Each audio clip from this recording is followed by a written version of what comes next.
Good afternoon, ladies and gentlemen. Welcome back to the channel and welcome back to the second podcast here. This one's going to be a little bit of a different one. This one is going to be something that I'm talking about mostly in the heat of the moment type of situation and trying to break down the facts as much as I can. As of right now, it's the 17th of November, and the Kyle Rittenhouse case is now proceeding on to a jury trial. I understand that in the last podcast I said that we were going to be talking about Rittenhouse, but we are going to be talking about Rittenhouse in a situation and everything's going down here, not from the aspect of self-defense, which we're going to be getting a little bit into this, so I understand people have their own views on what's right, what's wrong, what happened, but we're going to be going over today something that is a lot more important that we're not seeing here in America, or maybe we're blind to this right now because of all of this just background noise that we're hearing now, and that is the manipulation of the media outlets here in the United States of America and how the media outlets have the more power over the judicial government these days. And yes, I dare to say that. This is something that I've been thinking about for a very long time. I have been aware of this for a very long time. It's been for the last year. I mean, for ever since, I dare to say it started beforehand, but it really became prominent more than likely back in the 2016 year leading up to the election for President Trump when this happened. We saw a lot of mass media coverage on not so much the aspects of what are policy making here in America. What's the future for immigration control here? Excuse me, getting a drink. What is policy for tax reform, healthcare reform? We don't really get a lot of that. We didn't. And any individual that, and this is not something that's opinionated, this is something that is the truth. Media coverage when it comes to politics these days is, forget anything that has any significant value. It's what is Badman doing today? What is this guy screwing up with today? What's he wearing today? It really is. It's starting to sound like it's an MTV episode or TMZ for God's sakes, and it's really started back from where I can tell. And I'm not saying that I'm correct in any way, shape, or form. It could have been happening earlier. Could have been happening, from a time that I haven't seen it. But from my perspective and where I noticed it was the 2016 election. It can be seen back when President Trump was in this and how every single outlet was trashing him about, his business background, this background. And it really, really heavily went against President Donald Trump at the time, or the, presidential candidate Donald Trump. Now, I'm not saying that Trump was only, the one being crucified in any way, shape, or form. The president candidate Hillary Clinton at the same time was going through the same thing with the Benghazi situation. Also went over with the Obama administration and further investigation into Russian situations, investments, and, I wouldn't say investments, it's not the right term, donations made by a lot of Afghanistan or Israel, Middle Eastern companies and oil executives. So either candidate had a lot of stuff that was going on here. But the problem is we got no information about these candidates. What's your thing on gun control, Mr. President, whatever, Trump or President-elect, Hillary. And then it became honestly, it became a part of an episode of Jersey Shore at the end of the day, which is completely ridiculous. So why I'm starting off with this is to prove a point that is building and capitulating the actual integrity of the judicial system here in the United States of America. I'm going to go into depth with this Rittenhouse case now because there are a lot of things here that are ridiculous. First off, no matter what way or shape or form you feel about this case, it has been an official jury by the judicial system here in America that Kyle Rittenhouse is more than likely going to be going free and acquitted of all charges. He's been acquitted from murder, I believe. I saw that yesterday. But now we already have tensions rising again in Kenosha. The National Guard has already been called in, and you have a lot of individuals that are already upset about this, that are going after, Rittenhouse is in the wrong, we're going to get him. It's so backwards that I don't think people realize we're doing the same thing in this courthouse, or it's going to lead to another situation that could be another Kenosha shooting. And people don't even realize that they're just so filled with hate and the anger of just, it's bad, this, bad, that. And the people who are responsible for this are the media outlets. These media outlets are out here absolutely trashing this kid. And it's not even the media outlets too, it's even political individuals now. This is, evidence that can be seen. You can look up Joe Biden's campaign, Joe Biden calling him, quote, a white supremacist, even though there's no evidence behind those claims at all. Oh, he's a racist white supremacist. He shot 3 white people. To my knowledge, I don't think there were any African Americans or Hispanic individuals that were shot and killed. I could be wrong, and if I am wrong, I apologize ahead of time. I haven't done all my research. But, he's promoting this kid and putting him on air. There was an entire campaign about this back when the election came around with Rittenhouse on it. It's called slander. It's illegal. You can't do that to people. And God knows God knows Kyle Rittenhouse is going to have a field day, and his lawyers are not going to be done after this case. There's going to be a whole lot of malpractice, or I wouldn't say malpractice, but, defamation of character lawsuits that are going to come out of this. And I'm going to be interested in how much money this kid's going to get out of it. I mean, a while ago, there was that one kid that was seen at the Capitol. I don't know his name off the top of my head, but he had a red Trump hat on, and some person was yelling at him. It's the same thing here. The media went after him. You just ostracized him. It was like, this kid is terrible, a white supremacist, a racist, a bigot, and these are just all buzzwords that are used these days. And it's just makes my head hurt to an extent. And when we hear things like this, first off, they always say these buzzwords, and they're always the same old ones: racist, this; supremacist, that; this, that. Well, let's go back into why exactly these words could be being said right now. When you hear something along the lines, like if personally, let's say that I know that somebody from a factual standpoint is racist. I see it on the street happen, or let's say I see an assault happen. Or let's say there's a white guy that walks down the street, looks at a black man, and he calls him the N-word, hard R. That's going to make me feel a certain way. Like, hey, don't do that. That's not acceptable here. It's racist.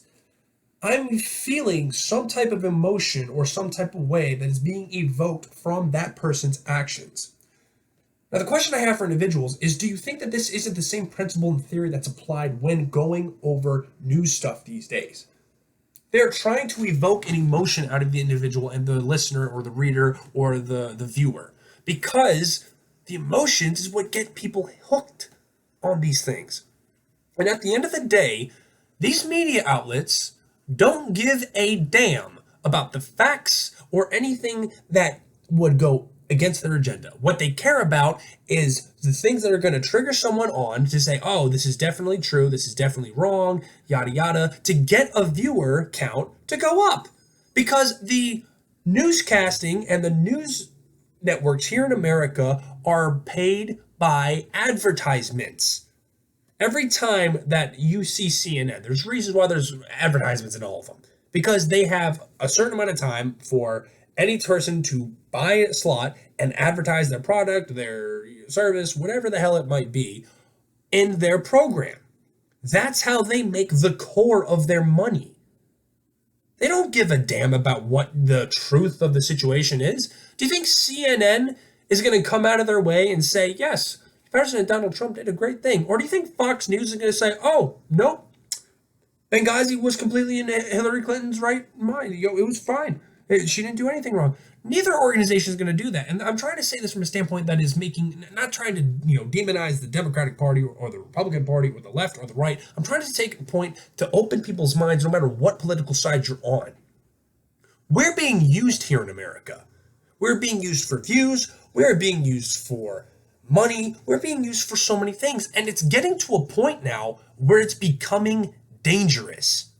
It's becoming legitimately dangerous for these news organizations to continue doing what they're doing.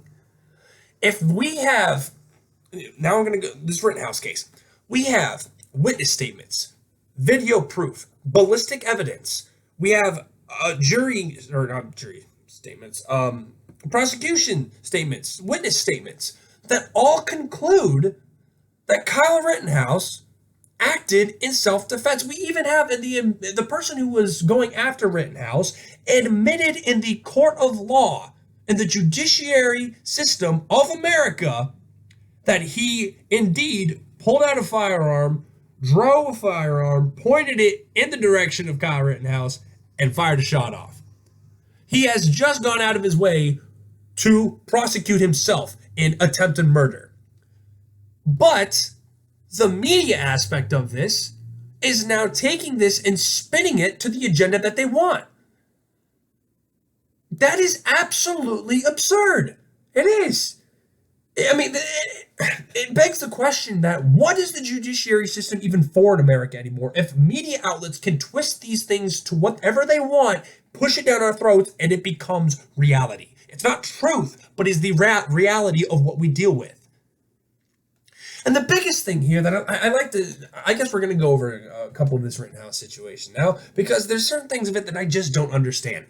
The media is twisting this to the point where it's like he was in self-defense. It wasn't self-defense, it was murder, the Kenosha shooting, yada, yada, yada. There is a weed whacker outside, and this is definitely not a good thing for me to have in the background. But here we are. Nothing is perfect, apparently.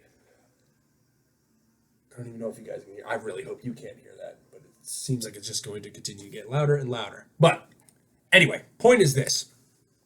We want to be going over the Kyle Rittenhouse situation, the Kyle Rittenhouse shooting, and Kyle Rittenhouse did this, was it self-defense?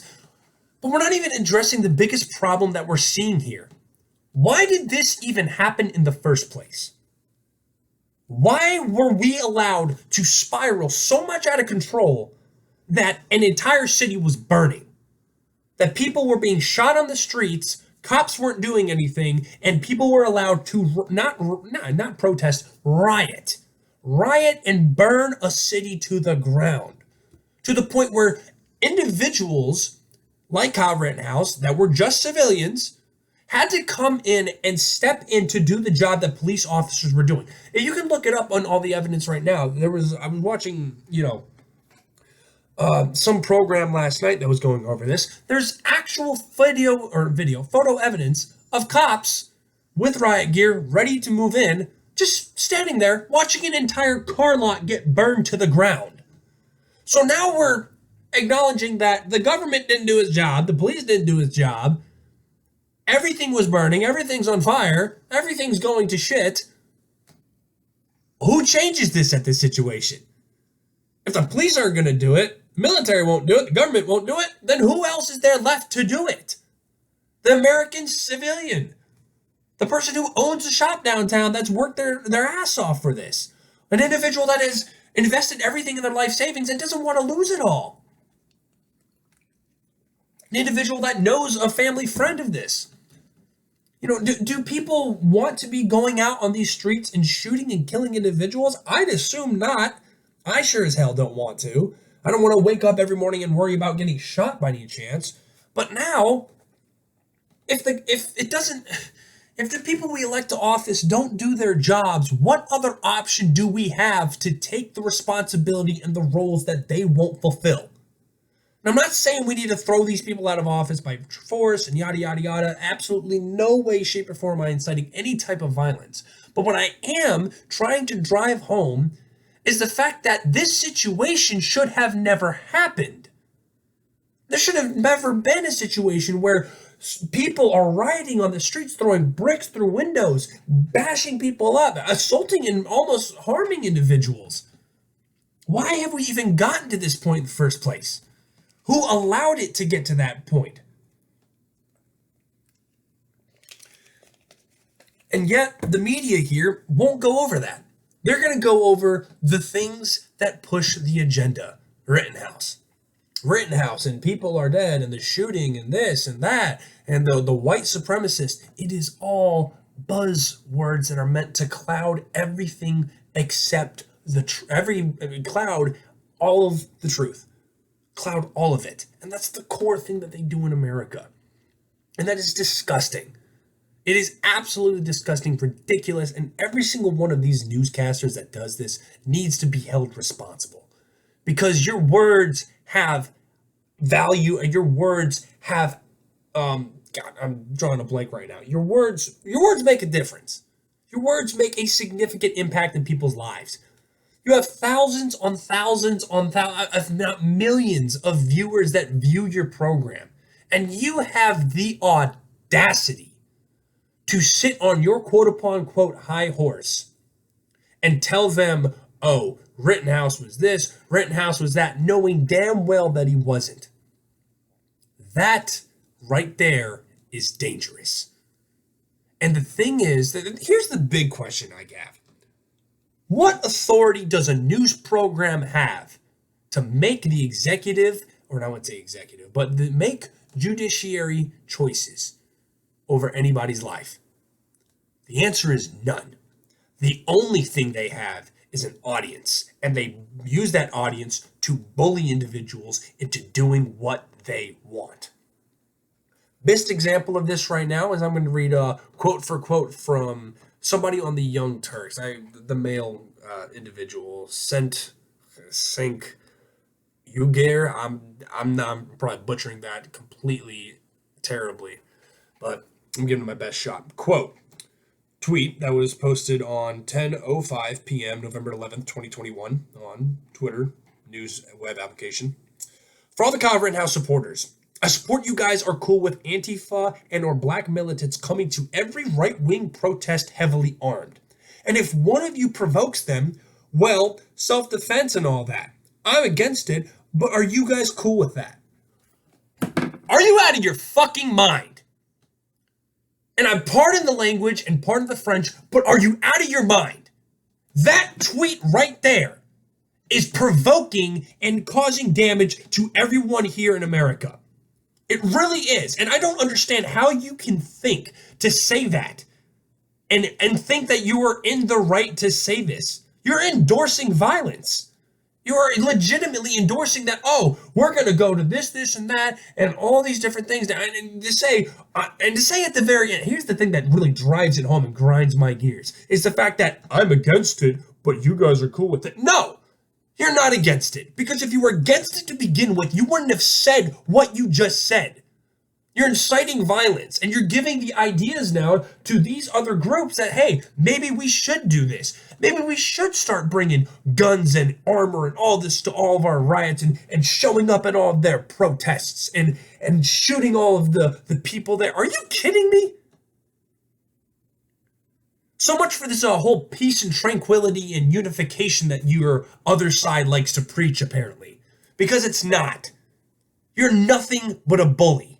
A disgusting loss, a disgusting excuse of a human being is what you are.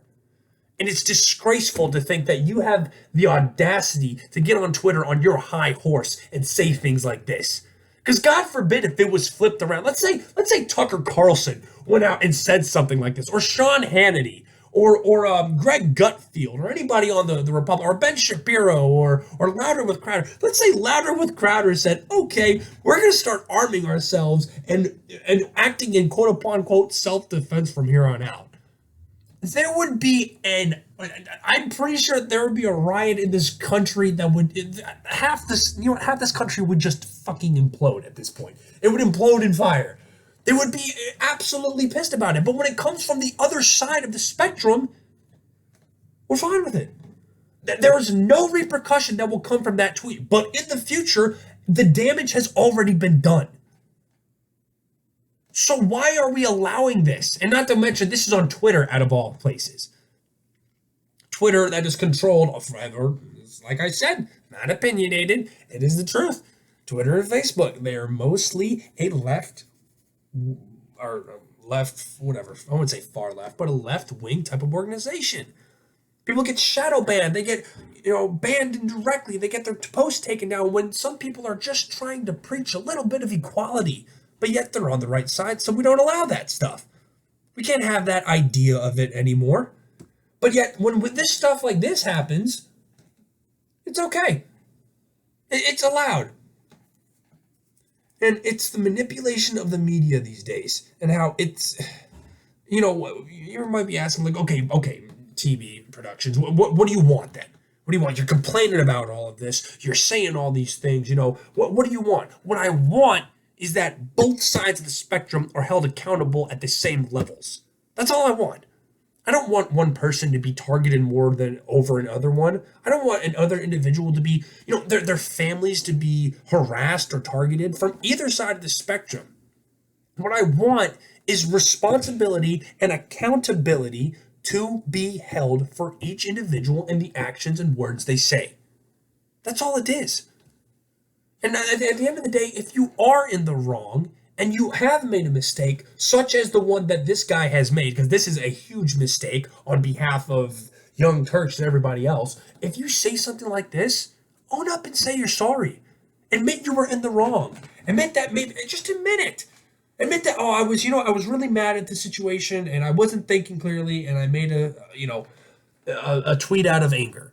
Or, I wasn't thinking and I just said something. I wasn't, thinking about this. I just did something. Admit it. I'm not saying that you're going to completely fix everything. You haven't. The damage has been done, but at least you're owning up to it and you can learn from your mistakes going forward.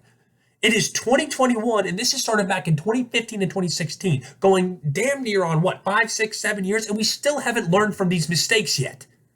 And the thing is, we're going to continue making these. More than likely, now it seems like it's deliberately made. Deliberately made to just confuse you and not have you worry about anything else. Like, here's another thing I like to say. Just go to CNN and scroll through, like, the front page. Or MSNBC or Fox News or whatever it might be. It's all Kyle Rittenhouse. Can anybody tell me if there's been any type of legislation or any type of bill that has been passed or has been introduced into the Senate or the House of Representatives? Anything of that? Hell no, you can't, because only thing you've heard this week is Rittenhouse, Rittenhouse, Rittenhouse. Because they don't care about selling you the actual facts or the things that you need to know. They care about selling you the things that's going to make you emotionally feel a certain way, and you're going to act out against it. You're going to go to your news channel. You're going to go to this. Oh, I want to know what's going on here. And this now, how they're building this up, it's just, these news medias, especially with this Rittenhouse case right now, they are striking matches in a fuel depot and not expecting it to all blow up at the very end. Now that they've brought all this information about Kyle Rittenhouse to light, about him or the white supremacy and this, do you really think this is now going to go in a peaceful standpoint? Do you truthfully think that Kyle Rittenhouse and the prosecution and everybody that's involved in this entire case is going to be able to walk home, go home, and live a life that they want to live? That not fear about, oh, if I go to the grocery store, I'm going to be attacked. Or if I go out with friends, I'm going to be attacked. The kid is 17, but I think 18 years old now, I believe. Don't quote me on it. This kid's life is over. I can't even imagine, how many friends did this kid lose over this now? Because now it's politics are in everything. Politics and political views and what you do and your actions are in everything, which is, your actions should be held accountable by your friends if you are in the wrong. But how many people did he lose over this? How much school has this kid actually skipped and missed out on in his own education? Later on down the road, when an employer is now, going through resumes and he sees Rittenhouse, what do you think the first thing that's going to pop into the person's mind? Oh, the Kenosha shooting. This is something that is going to stay with this kid for the rest of his life.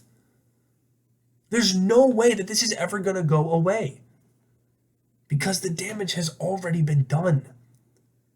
And now this, God. And the worst thing that I know is going to happen is that more damage is going to be done. That when Kyle Rittenhouse leaves there's going to be riots in Kenosha. It's going to be a repeat of everything that we just went through to get to this situation. And if you can't see this, like if you can't just open your eyes for 1 second and realize the pattern that we're in. And it's, God, and I hate using this because it seems like a hippified term. No offense to hippies in any way, shape, or form. But it's just a cycle of hate. Hate this, hate that. Bad, this guy's bad, do this, do that. And the cycle repeats every single time. And I think we're going to see a whole lot more of stuff like this in the future. More things like this where violence is incited indirectly just for the media to make their money. Not for you, not for the betterment of the people, not for you to be educated and understand what's going on. Only for the media to make their money. And that is despicable. that we are now in a day and age where you can be completely in the right, 100% by the law, but your social status has now equaled the entire same level of where the law is at. I'd say, you know what? I dare to even say that your social status matters more than the law. And that is dangerous. Because now what is stopping anybody from following these laws? Like legitimately think about it. What's stopping somebody from going out and committing an act of harm against Rittenhouse or his family now? It's been built up. There's already riots out there. There's already National Guard. They know what's going to be coming. This isn't like, history that's happened back in the 1960s. This is stuff that happens. This has happened a couple months ago, maybe a year or two ago. And this cycle is going to continue now. Do you honestly think that Rittenhouse is not going to be a target from individuals that are hateful? And it really just comes down to that. Arrogance and hateness. There you go. Arrogance and being hateful. This is an individual that was... I'm trying to find the right words of this because, like I said, I'm not trying to be a podcast where I'm, oh my Lord, he's in the right or wrong. You know what? That's up for you to decide. That's how you grew up, and that's how you decide to view this. Because you know why? Because you're an American citizen and you can do that here. You can have your own opinion here. You can think he's completely in the right. You can think he's completely in the wrong. And the great thing about that is that we have rights that ensure that we can do that. There's no reason why you shouldn't be able to have your own opinion, and I shouldn't be able to have mine. And there's no reason why we shouldn't be able to sit down and talk about it without getting so flustered and angry and going to the point where we're just name-calling each other. That's what they want. That's what they sell these days. They don't care about the facts, and they don't care about you. What they care about is making their viewer counts and their listener counts go up so they can make their money. I feel like I'm a broken record at this table because now I am just repeating myself. But, as I stated, okay, well, how do we fix this? You're talking about this, you're complaining about this so damn much. How do we fix it? And the thing is, I don't know. I don't know if you can anymore without seriously. I'm going to eat these words, and I hate even saying these words. I don't know how you stop or prevent this without having government regulation to the media. And that is a terrifying thing to say. Because we just went over the podcast about firearms in America and the Constitution. That is as terrifying as saying regulating firearms that were embedded in the Constitution and regulating the freedom of the press. The freedom of the press is the freedom of the press. They should have the right to say what they want to say, and they should have the right to even say their own opinions live on air. But when you take those opinions and you start pushing them down people's throats and manipulating information and facts to fit your opinions and the agenda you want, how do you regulate that? Like, seriously, how do you regulate that? Look at, as I said earlier, Twitter, banned for no reason, shadow banned off Instagram. God, and Lord knows it's going to be probably by the end of this week, definitely by the end of this year, I'm going to be shadow banned off Instagram. So that's going to be an interesting thing. Oh, and I'll put that in the bio as well. Kind of switching gears here real quick. If anybody is interested in the Instagram and being updated with everything, it is throw_back_productions. I will put the little thing in the description as well if anybody else would like to come and see that, because this is where I'm going to be updating when the podcast is coming out, stuff like that. Wow, great marketing pitch right in the middle of a big topic. Good job. Like I said, this was not one that was very planned very well. This is not one that I have a lot of notes for. This is honestly me and being me on the podcast of myself and saying what I believe, personally in my own opinions, needs to be said. That we need to make a difference here with this. That this is not acceptable on either side. Either side. And that the media will continue to do this. And I hopefully that by the end of this podcast and the end of what I'm saying, that individuals will understand that. Maybe you are, let's say that you're anti-Rittenhouse, you're anti-gun, you're anti-everything that I've said here. And let's say you get into this point right now. Ask yourself for a second, why are you? It's a big thing. And it takes a lot to do so. To be able to step back and say, why am I thinking this way? And could I possibly be in the wrong? Yes, emotionally, I hate that Kyle Rittenhouse killed 3 people, or 2 people, or whatever it is. But at the same time, was there evidence that could have possibly supported that? And evidence that I either am not wanting to see, I'm not being shown, or I don't want to accept. And I say that for both people on either side of this situation. Because that, I believe, is the only way we stop this. And why is there? Gotta love apartment complexes, especially when they do a lot of work on Wednesdays. Sounds like there's a damn tractor outside. And I live in the city, so I don't know why there's a tractor outside. But as I was stating, you gotta be kidding me. As I was stating, that's how we change this. And it's simply the education of ourselves.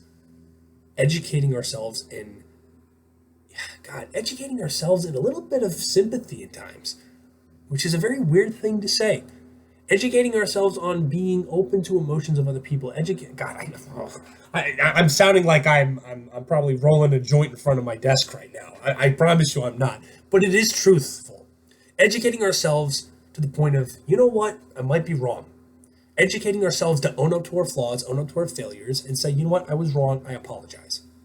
Because it's a hard thing to do. Swallow your pride and admit you're wrong. And the media will continue to do what they're doing, and I don't think they're ever going to stop now. I really don't. The regulations, the shadow banning, the selection of information, that is never going to stop here in America, and it's a sad thing to say, but I believe that's going to be the standard going forward. And until individuals start taking the first steps themselves, I don't believe this is ever going to change. And it is a very sad thing to say. So I guess what I'm trying to say here, as I finish this podcast off today, it's a little bit of a shorter one, is look back on yourself real quick and realize that what is a person to you, really? Are they a Democrat? Are they Republican? Are they black? Are they white? Are they gay? Are they straight? Are they Hispanic? What is it? It doesn't matter. They're human at the end of the day. And at the end of the day, we're all Americans here. We are. We're all Americans in one nation here. And having this type of divisibility progress in our country is only going to lead to more problems down the road. And the divisibility will lead to hatred, and the hatred will lead to violence, and the violence will lead to the destruction of us. Because the media does not want you to get along with the opposite side. I don't know what that side might be for you, but they don't want you. The biggest thing, there was a picture that I saw about this a while ago. It was like one of those kind of artist drawings. It was a picture for like big old country guy with a Confederate flag in his hand, and another guy looking like your typical, I wouldn't say typical, but the stereotypical. That's the right thing. Guy from the inner city, pants, wife beater, the Black Lives Matter flag in his hand, and both of them holding hands together in front of the Washington White House. That right there is the most dangerous thing to the government, to the media, and to anybody who wants to push agenda. When you have the ability to set it aside and find a common ground with your enemy, the enemies that they are creating, indirectly or directly creating in this nation, that right there scares the shit out of them. And as long as these podcasts keep going, and these lawnmowers keep going outside as well, that is going to be the main goal of these podcasts, is to bring people together to unify these individuals and to try and put this stuff aside. I don't care if you might like it, you might not agree with it. You know what? You're more than welcome to. But at the end of the day, I'm going to keep doing this because that's what I want to do. Let's sit down. Let's talk about this. Let's find a common ground. Thank you very much for your time today.